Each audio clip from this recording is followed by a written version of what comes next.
Well, basically because it went out of print. It was published in 2012, 2,000 copies, and it just kept going and going and going, and then it went out of print. And just before it was going out of print, there were more and more people were wanting it. I think word was spreading, shall I say? And we were getting requests, and I said it was going out of print. I said, no, it can't go out of print. So I thought, well, I'd have to do a new edition. I thought, well, there will be. I knew that there were things that had changed, so I decided to go out and start walking all the walks again. I thought it'd be a fairly easy process, but it wasn't. Anything but. When I was actually looking and comparing what I'd written before, I was aware how much had changed.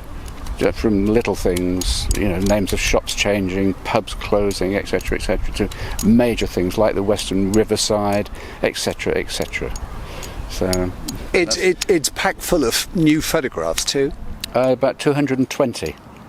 Well, I went through and I decided that quite a few of them needed to be retaken because they were out of date. They showed things that had changed, so I wanted it to be up to date in that respect. Obviously, there are archive photos in as well. So, and I went through. So those didn't need to be changed. But I went through and I sort of looked at all the sort of best pictures, and I thought, well, those I want to keep. But I'd taken a lot of pictures and come across a lot of new archive pictures in the meantime. So a lot of those were included, replaced ones that I thought were not so good. Could be improved. Who is this book aimed at? It's a good question. Anyone who wants to know more about Bath, basically, certainly from residents to visitors. So I mean, it's a book you can pick up. When I did the first edition, sort of over 10 years ago, I started doing it. I learned a lot because I was going around and trying to find as much as I could about all the routes I'd sort of planned out, and the routes changed as I went along. So it starts off in the city centre, sort of which most people who know Bath will know very well. But I try to find out hidden corners in the city, things that people might not be aware of. But it's also aimed at visitors as well. It's not just at people who know Bath. So it's 15 walks, which is, and they're going to take a fair amount of time to do. We are a city surrounded by hills. How difficult will these walks be? I mean, are there people who just won't be able to do it?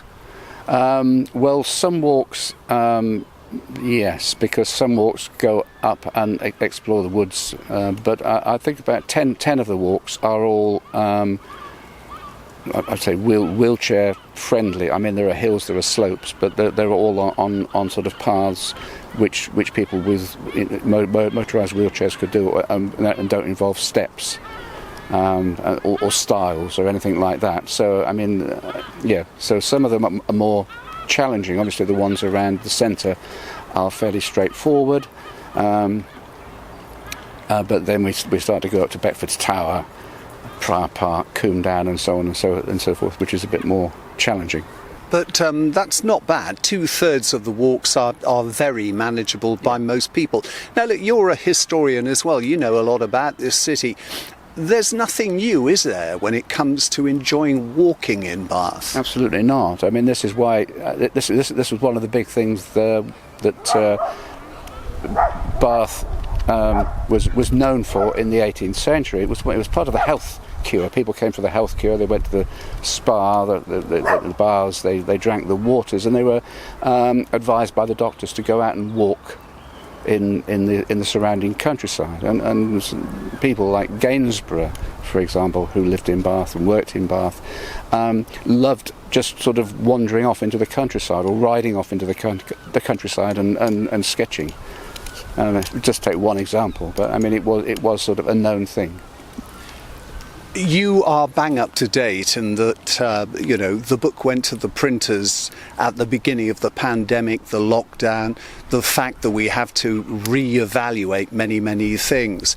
I enjoyed your postscript, your PS at the end, because You there talk about an issue that I think a lot of Bath is going to have to look to now, and that is, what is the future of tourism in this city? I mean, we're hearing it's going to take 3 to 4 years to get back to the level of maybe day trippers that we were used to, but you say it's time to maybe re-evaluate the sort of tourism the city wants. Can you explain your thinking there? Yes. Well, this isn't a new thing. People have been saying this for a long time. The amount of money that people who just come for a few hours on coach trips contribute to the economy, it pales into insignificance by what the people who sort of come and stay for 2 or 3 nights can contribute, going not only to the hotels or the guest houses or the Airbnbs where they're staying, but to the shops, the restaurants, the pubs, etc., etc. And the press of people, the crush of people, the congestion with the coaches. I mean, it's a matter of pollution, but it's also a matter of crowded pavements. Places like the Abbey Churchyard and that sort of area is just rammed. Sometimes it's just a no-go area, which is going to put some people off who just come for sort of to relax or to sort of appreciate the architecture, just to enjoy themselves a relaxing time. But to be in a crush of people, it's not good. In the book of walks, of course, I mean, there are lots of places that I sort of take people, which even in the height of the tourist season were always quiet. You go up to Lansdowne Crescent and Zion Hill, Baker's Tower. You're not going to meet many people. You're not going to meet the sort of crowds of day trippers. But in the centre, it is very much a problem. So I think it's one that needs to be addressed. And I think the pandemic has sort of brought that to a point where a lot more people have come to see that and to sort of see how this can be managed, and possibly looking to a new way of doing a more green, sustainable type of tourism for Bath. I would also suggest, and not wanting to put words in your mouth, that while we have less pressure on our public spaces, with your book in hand, it's a good time maybe for Bathonians to get out there and see what they've missed. Yeah, absolutely, yes. And I mean, it has. I've got quite a lot of feedback from people who live in Bath, who've said they've sort of done most of the walks or all the walks, and they said how much they've enjoyed them, and they're looking forward to the new book because they can get out and re-explore them, because some of the walks have been rerouted, and some of them sort of the one that goes out through Twerton and Western Riverside and so on and so forth, it's virtually in parts changed completely because of what's happened out there. It's probably unfair to ask you, but do you have a favourite amongst the 15? And I'm not expecting you to take me through the whole walk, but if you have a favourite, is there one particular thing that makes it a favourite? No, I don't think there is. I mean, I think when I've sort of walked all the walks, in the run up to doing them. Some of them I walked 2 or 3 times to get pictures, in sunlight rather than in rain, and things like that. But when I'm doing walks, I'm just reminded about how good that particular walk is, or aspects of that particular walk are. So it's just, I mean, there's so many contrasts. That's the thing. It's not all the same type of things. It's going around streets or going around the countryside.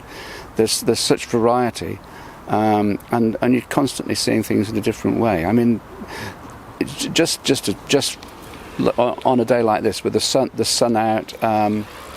You go up in the morning and look at the view from up on Bathwick Down, for example, or Bathampton Down. You go up in the afternoon. It's completely different, and obviously different seasons. It changes. So there's always something new to see. So every time I do one of these walks, I see it in a different way, and it's just like, oh yes, this is, or something I've forgotten, or something I see for the first time.